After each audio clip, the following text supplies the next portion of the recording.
A vitória vier do Brasil. Boa noite a todos. Vamos lá, vamos seguir o padrão que a gente costuma fazer nas entrevistas. Eu sempre faço um resumo do jogo, depois vocês têm a liberdade de fazer as perguntas. No primeiro tempo, iniciamos muito bem o jogo. Eu falei para os jogadores hoje na palestra a importância da gente fazer um jogo de imposição, de a gente pressionar o Brasil de Pelotas desde o início do jogo, a gente poder ter a bola mais no campo do adversário e manter o nosso padrão de organização na fase defensiva, mas não abrir mão de maneira nenhuma em jogar pressionando o adversário durante todo o tempo, principalmente com a mudança do posicionamento dos dois Lucas. Adiantamos um pouco o Lucas Siqueira e fizemos com que o Lucas Abreu trabalhasse um pouco mais espetado também, com o Claudinei centralizado um pouquinho mais por trás, dando sustentação e vigiando as movimentações do Diogo Oliveira, que é um jogador que trabalhou comigo, inclusive no Paysandu, que é qualificado, tem uma boa construção de jogo, é um pifador de bola. A gente sabia que o adversário vinha com um bloco mais baixo e ia jogar em transições com dois jogadores de lado, o Daniel pelo lado, o Murilo e principalmente o Rodrigo, que é um 9 de mobilidade, que também tem poder reativo. Mas eu acho que o nosso plano e a nossa proposta, e aí eu acho que fez toda a diferença, foi realizada com muito êxito por parte dos jogadores. A gente começou pressionando, abriu 1-0, continuou com ambição, aí dessa vez a gente manteve a mesma linha de pressão que o jogo quando estava 0-0, continuamos em cima no campo do adversário, fizemos o segundo, permanecemos em cima do adversário, acho até, pelo número de oportunidades criadas, a facilidade que a gente transformou o jogo através da nossa imposição, da nossa qualidade de jogo, do nosso perde e pressiona no campo do adversário, a gente poderia ter terminado o primeiro tempo com um placar um pouco mais elástico que a gente construiu e teve, na verdade, imposição e organização na fase ofensiva para que isso acontecesse. Voltamos para o segundo tempo. O futebol tem as suas nuances e é extremamente natural que o time que está perdendo de 2-0 se jogue, já fez logo uma substituição logo na virada e venha para cima de você e suba um pouco mais a sua linha de marcação, e aí a gente teve uma certa dificuldade.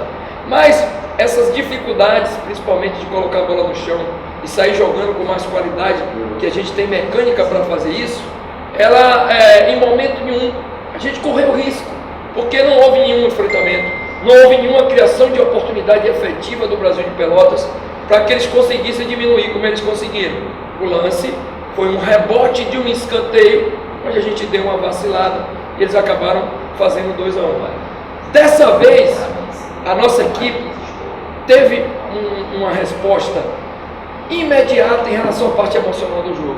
Em vez da gente se abater como nos jogos anteriores, a gente botou a bola no meio e foi buscar o terceiro gol logo, se eu não me engano, 2 minutos depois, com um belo chute do Alisson Farias, que diga-se de passagem, fez um jogo acima da média hoje, não só na fase defensiva, mas principalmente na fase ofensiva do jogo, com muita movimentação, buscando os espaços, fazendo 1 contra 1, seguindo, na verdade, em cima da sua característica, só que hoje ele mexeu mais, ele teve mais movimentação.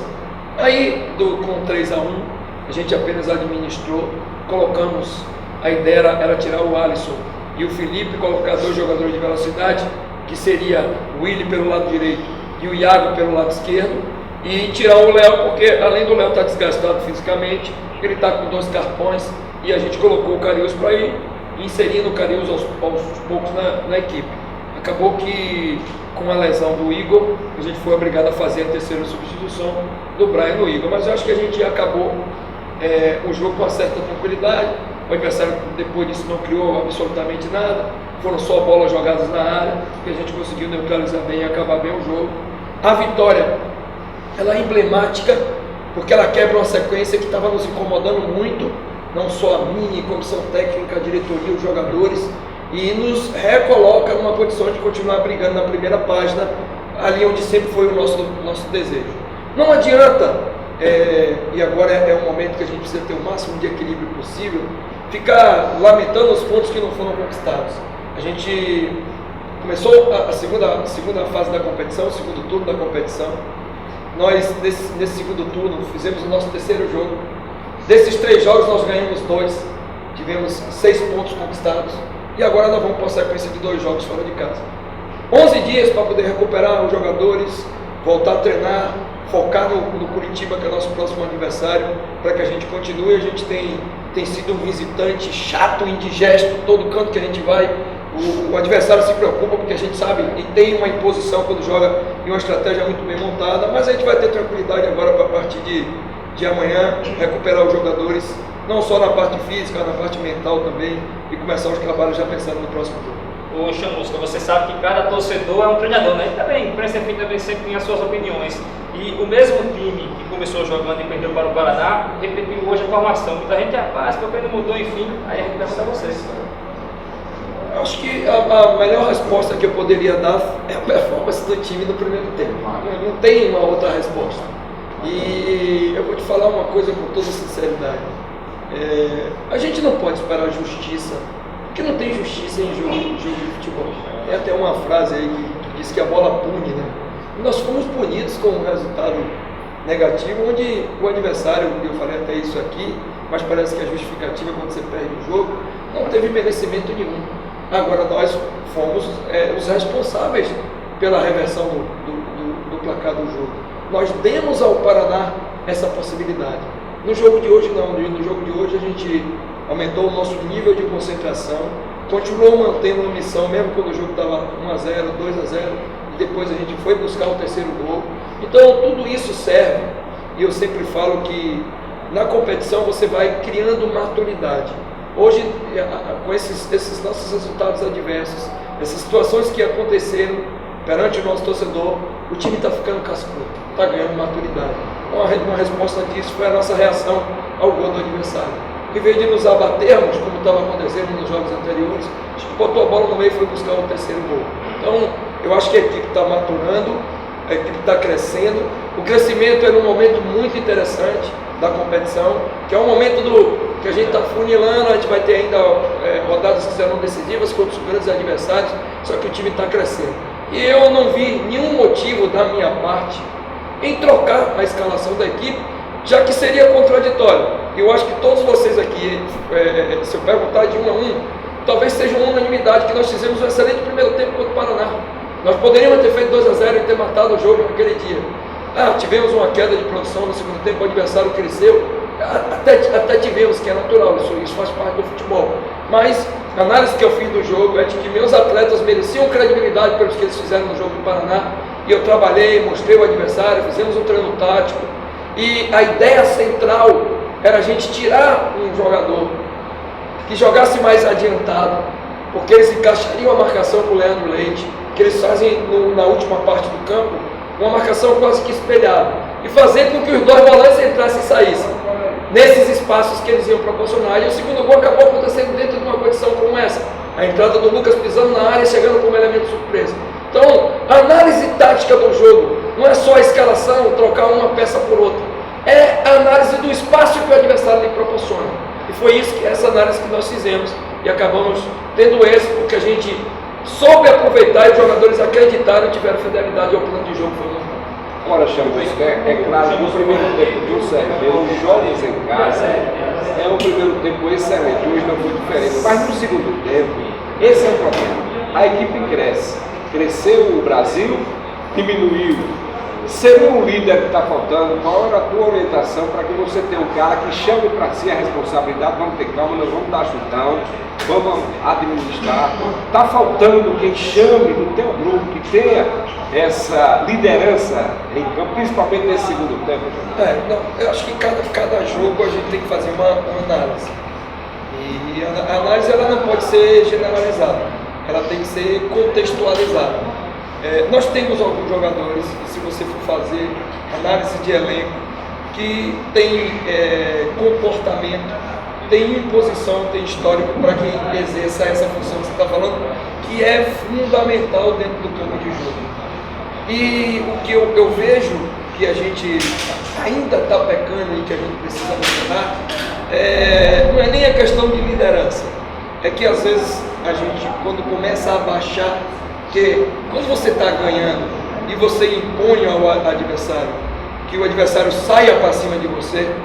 Quando ele entra no teu campo, é importante, mesmo que você não esteja pressionando o adversário, mas que você crie um ímpeto para pressionar o cara que entra com a bola. E isso a gente peca em alguns jogos. A gente fica muito passivo, olha muito o adversário jogar e faz com que o adversário cresça em algum momento do jogo. É o trabalho nosso. E aí, não é uma variável que entra só o aspecto emocional de liderança. É uma variável que entra a parte tática, que entra a parte física, que entra a parte técnica, porque a partir do momento que eu consigo fazer a minha mecânica de saída sendo pressionado, eu vou ficar com a bola e o adversário não vai ter a bola para jogar. Talvez isso que a gente esteja precisando melhorar. Quando a gente está sendo pressionado, a gente está tendo mais dificuldade de jogar do que nos jogos que a gente não tem pressão. E manter, foi a primeira coisa que eu falei quando eu entrei no vestiário hoje para eles, nós não podemos baixar a nossa intensidade, nós não podemos passar passividade para o adversário, porque o jogo está 2-0, mas a gente não pode esquecer que todo jogo tem um adversário, e que o adversário lhe impõe em alguns momentos uma certa dificuldade, como foi, por exemplo, no jogo do Bragantino, quando a gente sentiu muito todos os aspectos e todas as variáveis. Tomamos um gol no início do segundo tempo, onde a gente estava melhor quando tomou o gol. E era o segundo gol, já que a gente já tinha tomado no primeiro. Tivemos uma queda no aspecto físico, que a gente passou e jogou 2 dias depois, e fizemos viagem, e o jogo foi antecipado para terça-feira à tarde. Então, a gente não pode pegar apenas um jogo como um recorte do nosso comportamento. O recorte tem que ser do contexto. Concordo que a gente precisa melhorar nesse aspecto. Mas as variáveis que estão inseridas no jogo, a gente tem tentado trabalhar com os jogadores. Contratamos uma coach e ela está fazendo um trabalho excepcional. Já vi que o grupo teve uma reação bacana hoje. O presidente está dando toda a condição que a gente precisa para que a gente tivesse essa condição de melhora nesse jogo de hoje, junto com a diretoria. E os jogadores estão muito compromissados com o clube. Você não vê qualquer tipo, mesmo nos momentos difíceis, quando a gente perde o jogo em casa aqui, você não vê jogador desequilibrado, você não vê jogador descompromissado, ninguém vê conversa de que tem jogador nosso bebendo na noite, não tem indisciplina. Para a gente tomar um cartão vermelho, hoje aconteceu com o Lucas aqui, mas é a maior dificuldade do mundo. Então tem muita virtude nesse grupo de jogadores que a gente pode aproveitar e pode evoluir para a sequência da competição. Esse é o nosso trabalho daqui em diante. Showzinho, finalmente. Você falava também em uma das entrevistas sobre a questão do rendimento de alguns atletas e a gente observava do Felipe Ferreira. Na sequência de jogos, você recuperou esse jogador, ele voltou a jogar bem, inclusive fazendo até gol. Aí tem o Dirceu Lucas, que a gente até discutiu em Recife, né, que você não concordou com algumas coisas que eu disse, e é um jogador importante no teu esquema e vem crescendo muito, né, o futebol dele. Eu dei na sua canela lá em Recife. Dei sua canela lá porque eu não concordei não. Foi verdade. Eu não concordei, eu acho até que ele fez um jogo muito bom lá, ele deu assistência, ele finalizou, e é um jogador que estava lesionado e foi meio que no sacrifício. Então eu fiquei mais chateado pela crítica a um jogador que não tinha nem 100% de condição de jogar e se foi lá para a arena num jogo dentro da Ilha do Retiro e aceitou o desafio. E aí eu matimou para os meus jogadores. Esse eu não sei se isso é uma virtude ou um defeito, mas é uma situação da minha personalidade. Talvez eu tenha que mudar ou talvez eu tenha que permanecer. Eu ainda estou refletindo em relação a isso. Mas naquele dia eu continuo com a minha opinião. Hoje ele é muito importante. Queria até que você falasse da conduta depois. Na minha opinião estava bem perto do lance, daquela conduta, não é que fosse errado. Veja só, eu respeito todas as opiniões e jamais eu vou tentar fazer com que vocês mudem a opinião de vocês. Eu vou sempre expressar a minha opinião e respeitar, às vezes discordar, às vezes concordar, mas tudo com o máximo respeito possível. Eu acho que houve um certo na bola, que era um lance já no final do jogo. O adversário receberia um cartão amarelo, seria uma falta a nosso favor, e o Lucas desequilibrou um pouquinho, acabou largando o braço. Às vezes essa reação ela é instintiva, quem joga futebol sabe do que eu estou falando. O cara te segura, você solta o braço para tentar sair, porque o cara está te segurando e você quer sair para uma situação, e aquela situação, se ele ganha do cara, ia estourar 2-1 no contra-ataque. Então, eu com certeza absoluta, a intenção dele não foi dar cotovelada, foi se soltar, só que ele fez um movimento com o braço. O juiz foi muito rigoroso, poderia ter dado amarelo, mas ele interpretou que foi um lance para expulsão. Eu não gosto de falar de arbitragem, aceitar o que o árbitro marcou É um jogador que está muito bem inserido, melhorou muito nas suas últimas atuações e vai fazer falta no próximo jogo. Mas isso faz parte do jogo. Felipe Ferreira. Felipe Ferreira é um jogador que, quando ele foi contratado para o CRB, é um atleta que já tinha trabalhado comigo no Atlético Goianiense. Um jogador que fez base no Grêmio, extremamente qualificado, com um poder de finalização muito interessante, faz uma função que desorganiza muito a marcação adversária, porque ele tem jogo de amplitude pisando na linha, trazendo com a perna esquerda, jogando pelo lado direito, ele tem jogo de entrelinhas, ele tem pifada e ele tem poder de finalização dentro da área.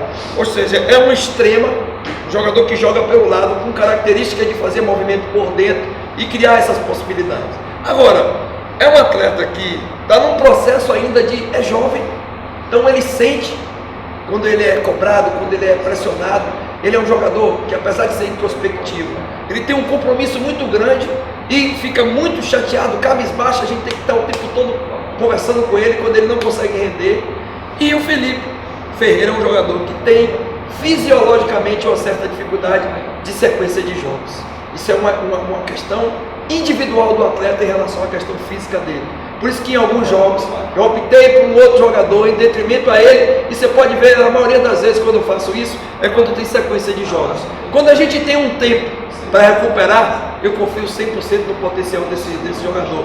E eu jamais abro mão e deixo de acreditar nos meus jogadores. Eu nunca falo para eles, se em algum momento o jogador não está rendendo, e existe um entorno, que é a imprensa, o torcedor, cobrando desse jogador, esse jogador perde performance, a gente vai ter que guerrear junto. O Léo Ceará também? A gente guerreia junto. Eu estou lá para blindar eles, eu estou lá para trabalhar. Agora eu tenho que ter sabedoria para entender às vezes que o torcedor, vocês quando criticam, vocês têm alguma razão. Porque ninguém critica o jogador sem ter motivo, sem ter razão. Mas eu não posso abrir mão e deixar de acreditar nos meus jogadores. E por acreditar é que a gente consegue recuperar os jogadores. Porque, gente, se a gente começar a todo jogador que perde rendimento ou joga mal, a gente excluir, nós vamos acabar o ano aqui com 70 contratações. E não pode nem fazer isso, que tem um número de jogadores para ser inscritos. Mas o Léo Ceará é centroavante, Augusto. Hein? O Léo Ceará é centroavante. Eu não completei a pergunta, amor. Você já falou a pergunta. Eu não entendi. Não, que eu a falei... pergunta era do Felipe, pô. Não, Felipe, depois eu passei para o Disseu e ia completar a pergunta falando do Léo Ceará. O Léo também está no pacote? O Léo também está no pacote. Eu achei que era só o Disseu. Não, mas o Léo também fez um jogo bom, o jogo passado foi muito bem no jogo. Agora, o 9 vive eu falo brincando, ele tem que ser cheiroso, ele tem que ter cheiro de gol. E quando ele passa 2, 3 jogos sem fazer gol, existe uma cobrança natural. Mas, cara, do jeito que o Léo se entrega, do jeito que ele marca os caras, que ele corre atrás da linha da bola, ele faz compensação às vezes do Alisson, do Ferreira. Então é um jogador taticamente que nos dá uma condição muito boa, principalmente na fase defensiva do jogo. E é um jogador que veio, eu conheci Léo é um jogador de potencial. Agora tem uma contratação do Cariús. A gente vai ter uma condição em alguns momentos de treinar um pouquinho mais o Léo, jogar com o Cariús. Então é para isso que a gente está montando um elenco. O Iago está chegando, a gente vai ter as possibilidades de usar o Iago em algum momento, ou pela esquerda ou pela direita. E já botei para treinar um pouquinho no centro, que eu quero ver ele jogando no centro. Então todas essas possibilidades devem acontecer. Mas eu acredito sempre no potencial do meu atleta e tenho a certeza que a gente vai trabalhar o Léo para nos próximos jogos ele voltar a marcar, que é um jogador muito importante para nós nesse momento.